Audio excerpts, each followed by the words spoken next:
Hello students, welcome to GNV learning portal. Staff selection commission ఎగ్జామినేషన్స్లో అలాగే railway recruitment ఎగ్జామినేషన్స్లో number system నుంచి మనకి 2 or 3 క్వశ్చన్స్ వస్తూ ఉంటాయి. సో క్వాంటిటేటివ్ యాప్టిట్యూడ్ పార్ట్ 5లో భాగంగా నెంబర్ సిస్టంలో పార్ట్ 2. సో మన నెంబర్ సిస్టంలో పార్ట్ 1కి సంబంధించిన వీడియో మన ఛానల్లో ఉంది. సో లింక్ డిస్క్రిప్షన్ బాక్స్లో ఇస్తాను, కావాలంటే ఆ లింక్ ద్వారా మీరు విజిట్ చేయండి. సో ప్రీవియస్ ఇయర్ క్వశ్చన్స్లో పార్ట్ 2 చూద్దాం మనము నెంబర్ సిస్టంలో. సో ఫస్ట్ క్వశ్చన్ కనుక చూస్తే, Mridula starts her job with a certain monthly salary and earns fixed increment every year. So Mridula అనే ఆమె సో తన జాబ్లో fixed salary, certain monthly salary that is fixed and earns a fixed increment every year. ప్రతి సంవత్సరము కూడా increment వస్తుందంట. If her salary was 28,400 after 6 years. 6 సంవత్సరాల తర్వాత 28,400 and 52,997 after 19 years. After 15 years. 15 సంవత్సరాల తర్వాత 52,997. అయితే మనల్ని క్వశ్చన్లో అడుగుతుందంటే find her annual increment. Annual increment ఎంత అని అడుగుతుంది. సో ఆ మృదుల యొక్క శాలరీని ఎక్స్ అనుకుందాము. 6 సంవత్సరాల తర్వాత ఇచ్చారు. 6 సంవత్సరాల తర్వాత ఇంక్రిమెంట్ వై అనుకుందాం. మనకు అనుకోవాల్సింది వై. మనకి 6 years తర్వాత ఇంక్రిమెంట్ ఇచ్చారండి. 6 years తర్వాత అంటే ఆమెకి ఎన్ని ఇంక్రిమెంట్స్ వచ్చుంటాయి? ఫస్ట్ ఇయర్ రాదు, 6 తర్వాత వచ్చే 5 years ఇంక్రిమెంట్స్ వచ్చుంటాయి. కాబట్టి X plus 5y is equal to 28,400 అవుతుంది. అదేవిధంగా మనకి 15 years ఇచ్చారు, అంటే X plus 14y is equal to 52,997 అవుతుంది. సో ఇక్కడ మనకి 14y 5y ఉంది కాబట్టి దీన్ని రివర్స్లో రాద్దాం. అంటే ఈ X plus 5y is equal to 28,400 అవుతుంది. సో మనకి ఇంక్రిమెంట్ కావాలంటే y వాల్యూ ఫైండ్ అవుట్ చేయాలి. సో మైనస్ చేద్దాం. మైనస్ చేస్తే ఎక్స్ క్యాన్సిల్ అయిపోతుంది. 14y మైనస్ 5y 9y అవుతుంది. 9y ఈజ్ ఈక్వల్ టు ఎంత అవుతుంది మనకి? 7, 9, 5, 12లోంచి 8 తీస్తే 4, ఇక్కడ 4లోంచి చూస్తే 24,597. మరి ఇది 9 టేబుల్లో పోతుందా? చూడండి, 4, 5 పోతుంది, 9 పోతుంది, 7 + 2 9, ఎగ్జాక్ట్గా 9 టేబుల్లో పోతుంది. సో కాబట్టి y ఈజ్ ఈక్వల్ టు 24,597/9. ఇక్కడ మనకి 2 times పోతుంది, 18. సో 65 అంటే 7 times పోతుంది, 63 2 ఉంటుంది, 29 3 times పోతుంది, మళ్ళీ 27 3 times పోతుంది. సో ఇంక్రిమెంట్ ఎంత అండి? 2733. సో ఇక్కడ ఈ క్వశ్చన్లో, ఇటువంటి క్వశ్చన్స్లో మనకి లాజిక్ ఏంటంటే, ఇంక్రిమెంట్ అనగానే ఫస్ట్ ఇయర్ రాదు, సెకండ్ ఇయర్ నుంచి వస్తుంది. కాబట్టి అందుకని ఇక్కడ 6 years అన్నారు కాబట్టి 6 ప్లస్ అంటే first year first salary plus 5 years income. అలాగే 15 years అనగానే మనము 1 month శాలరీ పక్కన పెట్టి 1 year శాలరీ పక్కన పెట్టి సెకండ్ ఇయర్ నుంచి వస్తుంది కాబట్టి 14y అని తీసుకున్నాం. సో ఇంక్రిమెంట్ అంటే మనకి ఫస్ట్ ఇయర్ రాదు, సెకండ్ ఇయర్ నుంచి వస్తుంది కాబట్టి ఆ విధంగా ఒకటి లెస్ చేసి తీసుకున్నాం అనమాట. ఈ విషయం మనకు తెలిస్తే ఆటోమేటిక్గా ఈ ప్రాబ్లమ్స్ని సాల్వ్ చేయొచ్చు. కాబట్టి ఇంక్రిమెంట్ వాల్యూ ఎంతంటే 2,730, that is given in option C. So next question చూస్తే, which of the following numbers is divisible by both 2 and 5. సో 2 and 5తో 4 నెంబర్స్ ఇచ్చాడు, డివిజిబుల్ బై బోత్ 2 and 5. 2 మరియు 5 తోటి భాగించబడేటువంటి సంఖ్యలు ఏవి అని అడుగుతున్నాడు. సాధారణంగా 2 యొక్క డివిజిబుల్ రూల్ అయితే ఈవెన్ నెంబర్ అయి ఉండాలి. 5 యొక్క డివిజిబిలిటీ రూల్ అయితే లాస్ట్ డిజిట్ 0,5 ఉండాలి. ఈవెన్ నెంబర్స్ అయి ఉండాలి. ఈవెన్ నెంబర్స్ కూడా ఏది? లాస్ట్ డిజిట్ ఈవెన్ నెంబర్ అయి ఉండాలి. డివిజిబిలిటీ రూల్ ఆఫ్ 2 ఏంటంటే లాస్ట్ డిజిట్ ఈవెన్ నెంబర్ అవ్వాలి. డివిజిబిలిటీ రూల్ ఆఫ్ 5 ఏంటంటే లాస్ట్ డిజిట్ 0 కానీ 5 కానీ ఉండాలి. సో ఇక్కడ చూడండి, ఈవెన్ నెంబర్స్ ఫస్ట్ 2 చూద్దాం. ఈవెన్ నెంబర్స్ 0, 2, 4, ఇది 5 ఉంది, ఇది ఈవెన్ నెంబర్ కాదు కాబట్టి it is not divisible by 2, కాబట్టి ఆప్షన్ సి కాదు. నెక్స్ట్ 5 డివిజిబిలిటీ రూల్ చెక్ చేద్దాం. 5 డివిజిబిలిటీ రూల్ చెక్ చేస్తే 0 కానీ 5 కానీ ఉండాలి. ఇక్కడ 2 ఉంది, ఇక్కడ 4 ఉంది. సో కాబట్టి ఇది 5తో డివిజిబుల్ కాదు, అంటే ఈ నెంబరు నాట్ డివిజిబుల్ బై 2, ఈ 2 నెంబర్లు నాట్ డివిజిబుల్ బై 5. కాబట్టి రెండిటితోనూ డివిజిబుల్ అయ్యేది ఒకటే పాసిబుల్. అది ఇంకా కూడా మనం డైరెక్ట్గా చెప్పచ్చు, ఇలా కూడా చెక్ చేయకుండా. ఎందుకంటే 2 into 5 మనకి 10. సో 2 into 5 10 ఉందంటే ఖచ్చితంగా లాస్ట్ డిజిట్ 0 అయిన నెంబర్ మాత్రమే డివిజిబుల్ అవుతుంది. అలాంటి నెంబర్ ఒకటే ఒకటి ఉంది కాబట్టి that is 63840. Option A is the correct answer. Next question చూద్దాం. Find the quotient when the mean proportional 7 1/5 and 245 is divided by an even prime number. Even prime number ఒక్కటే ఒకటి ఉంది మనకి, that is 2. So even prime number తోటి ఈ రెండు numbers యొక్క mean proportional అంట. మీన్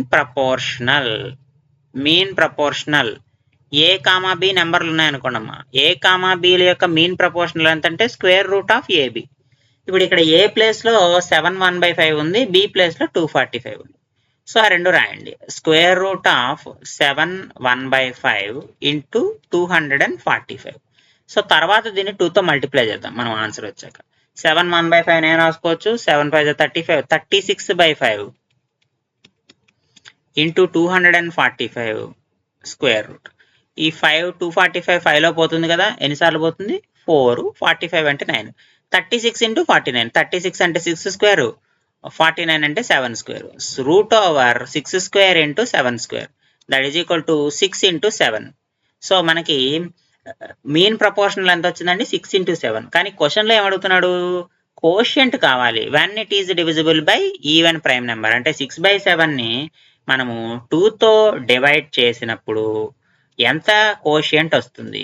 ఇక్కడ ఎగ్జాక్ట్ గా క్యాన్సిల్ అవుతుంది. 7 3s are 21. సో కోషియంట్ ఎంత అండి? 21. ఇచ్చిన ఆప్షన్స్ లో 21 ఉందా? Yes, option C is the correct answer. Next, find the average of prime numbers lying between 50 and 76. 50కి 76కి మధ్య ఉండేటువంటి ప్రైమ్ నెంబర్స్ యొక్క సగటు ఎంత అంటే 50 మరియు 76 సంఖ్యల మధ్య ఉండేటువంటి ప్రధాన సంఖ్యల యొక్క సరాసరి లేకపోతే సగటు ఎంత అని అడుగుతున్నాడు. సో 50కి 76కి మధ్య ఉండేటువంటి ప్రైమ్ నెంబర్స్ ఫస్ట్ రాద్దాం. 53, తర్వాత నెంబర్ 59. ఇవి 50కి 60కి మధ్యలో ఉండేటువంటి ప్రైమ్ నెంబర్స్. 60కి 69కి మధ్య ఉండేటువంటి ప్రైమ్ నెంబర్ 61 67. అలాగే 70కి 76కి మధ్య ఉండేటువంటి ప్రైమ్ నెంబర్స్ 2 ఉన్నాయి, 71 73. సో టోటల్గా ఎన్ని ఉన్నాయండి?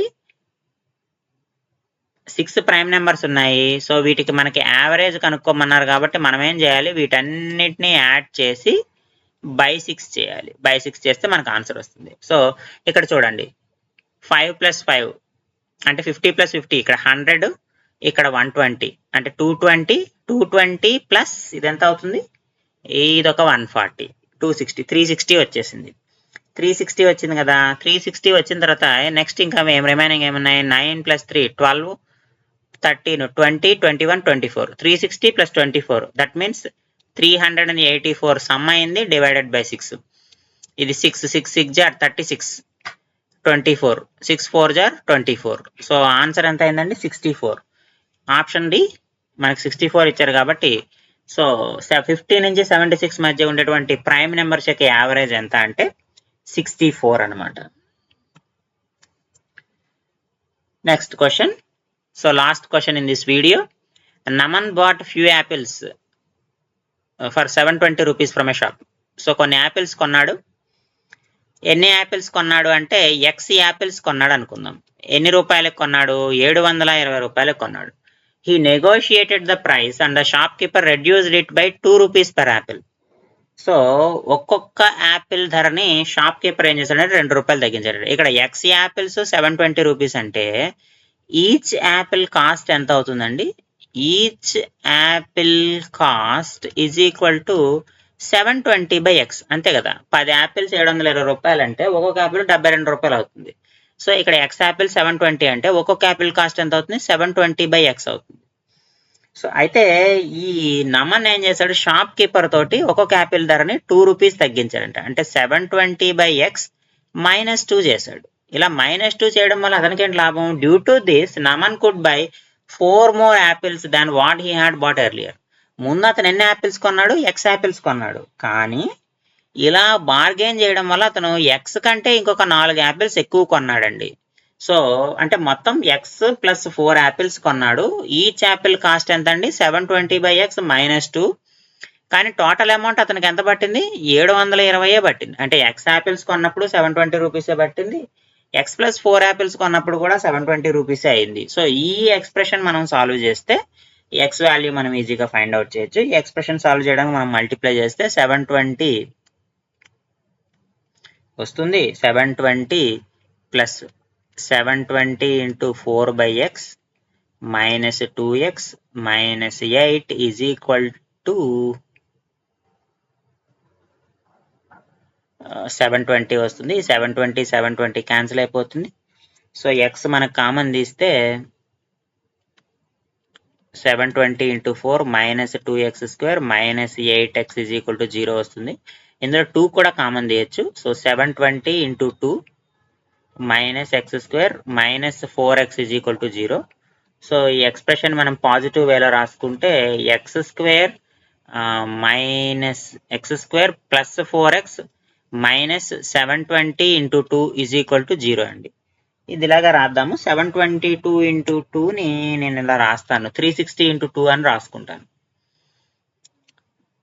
x² plus 4x minus 720 into 2 నేను రాసుకోవచ్చు. 360 into 2 into 2 is equal to 0. 2 2s are 4. ఈ 0 అనేది తీసుకొస్తే 40. అంటే 36 into 40 కింద రాయొచ్చు కదా. x² plus 4x minus 36 into 40 is equal to 0. ఇప్పుడు చూడండి 40 minus 36 4ఏ కదా. కాబట్టి ఏం రాసుకోవచ్చు? x² plus 40x minus 36x minus 36 into 40 is equal to 0. ఇప్పుడు ఇది ఏమవుతుందండి? x కామన్ తీస్తే x plus 40 వస్తుంది. మైనస్ 36 కామన్ తీసిన x plus 40 వస్తుంది is equal to 0. సో మనకి factors ఏమైపోయినాయి? x minus 36 x plus 40 is equal to 0.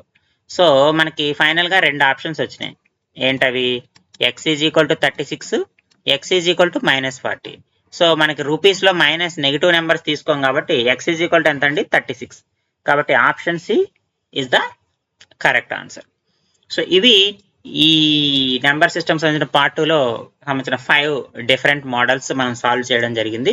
Next వీడియోస్లో మనం మరిన్ని మోడల్స్ని ఎలా సాల్వ్ చేయాలో నేర్చుకుందాం. Thank you.